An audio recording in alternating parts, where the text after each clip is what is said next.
Bonjour mes frères et sœurs, que la paix du Christ soit avec vous. En ce jour, nous allons parler d'un verset qui me tient à cœur, qui est dans Jérémie 29, verset 11. Car moi, je connais les pensées que je forme à votre sujet, oracle du Seigneur, pensées de paix et non de malheur, pour vous donner un avenir et une espérance. Mes frères et sœurs, si un jour tu étais pris par la peur, ou s'il te venait à penser que le mal est trop grand pour être défié, pense simplement que Jésus vit en toi. Et c'est lui qui, à travers toi, veut par sa douceur soumettre tous les ennemis de l'homme. Le péché, la haine, le crime, la violence, tous nos ennemis. Mes frères et sœurs, notre Dieu est merveilleux. Il connaît nos pensées. Il connaît les pensées de chacun de nous.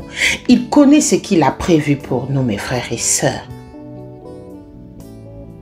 Le Seigneur ne nous prépare pas un avenir plein de malheurs.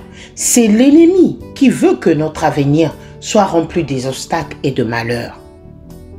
Le Seigneur nous donne l'espérance, nous donne un avenir meilleur. Mes frères et sœurs, le Seigneur a créé le ciel et la terre. Il a créé ce monde pour que nous jouissions de ce monde. Pourquoi en souffrir? Pourquoi en souffrir? C'est l'ennemi qui ne veut pas que nous soyons heureux. C'est l'ennemi qui met des obstacles pour nous mettre dans nos pensées que nous sommes pauvres. Non, nous sommes riches dans le Seigneur parce que le Seigneur nous a tout donné. Mes frères et sœurs, notre Dieu est si merveilleux. Notre Dieu est si merveilleux. Quelle que soit notre détresse du présent, l'Éternel, il est là. Il est là pour nous et nous devons combattre le bon combat. Et notre regard ne s'attache pas à ce qui se voit, mais ce qui ne se voit pas. Ce qui se voit est provisoire, mais ce qui ne se voit pas est éternel. Nous devons nous attacher ainsi et penser ainsi, mes frères et sœurs. Nous devons savoir que nous courons vers le but en vue du prix auquel Dieu nous appelle là-haut dans le Christ Jésus. C'est pour cela que mes frères et sœurs, nous devons avoir cette ferme conviction que le Seigneur nous prévoit un avenir meilleur. Un avenir meilleur. Le Seigneur nous prévoit un avenir plein rempli de paix, rempli d'espérance et non de malheur. C'est pour cela que mes frères et sœurs, en ce jour, je viens auprès de vous pour vous partager cette parole qui dit « Car moi je connais les pensées que je forme à votre sujet, pensées de paix et non de malheur, pour vous donner un avenir et une espérance. » Éloignons de nous des pensées négatives. Mes frères et sœurs, les pensées négatives nous avancent à rien. Le Seigneur, ayons des pensées positives, des pensées de paix, des pensées qui vont cultiver en nous l'espérance pour pouvoir avancer. Le Seigneur nous aime. Disons-nous qu'il a envoyé son Fils unique pour mourir sur la croix pour nous. Nous avons eu cette grâce. Nous avons cette grâce. En ce jour, mon frère, ma sœur, toi qui es là, qui m'écoute, dis-toi que le Seigneur a toujours prévu en chacun de nous un avenir meilleur et plein d'espérance. C'est quelqu'un qui ne prépare pas un avenir plein de malheur. Non, c'est l'ennemi.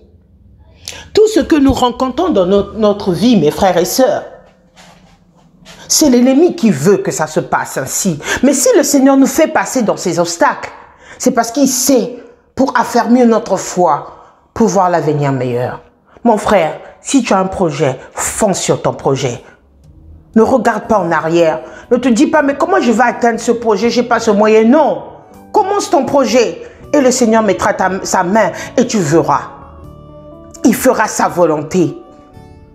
L'ennemi ne veut pas qu'on puisse réussir. L'ennemi, il est là pour nous distraire. L'ennemi, il est là pour nous nuire. L'ennemi, il est là pour nous pousser même au suicide. Pour nous pousser à la dépression. Mais si nous sommes avec notre Dieu, il n'y a pas de dépression, il n'y a pas de suicide en face des obstacles. Mes frères et sœurs, le Seigneur prépare pour nous un avenir meilleur. Prépare pour nous un avenir meilleur. Mes frères, quel est ce Dieu, quel est ce Père qui peut créer ce monde, rendre ses enfants heureux? Il n'y a que Dieu. Aujourd'hui, là où nous dormons, c'est grâce à Dieu. Aujourd'hui, si nous avons le souffle de vie, c'est grâce à ce Seigneur. Le Seigneur, quand il a créé ce monde, il a créé pour que nous soyons en paix, pour que nous soyons dans la joie, pour que nous jouissons de sa création. C'est pour cela que mes frères et sœurs, en ce jour, n'ayons pas peur. N'ayons pas peur de l'avenir, n'ayons pas peur du futur. Disons-nous simplement, en lui, nous avons la victoire. En lui, nous lutterons et nous combattrons le bon combat. Mon frère, si tu as un projet, démarre ton projet. Quel que soit comment, tu te dis qu'il n'y a rien.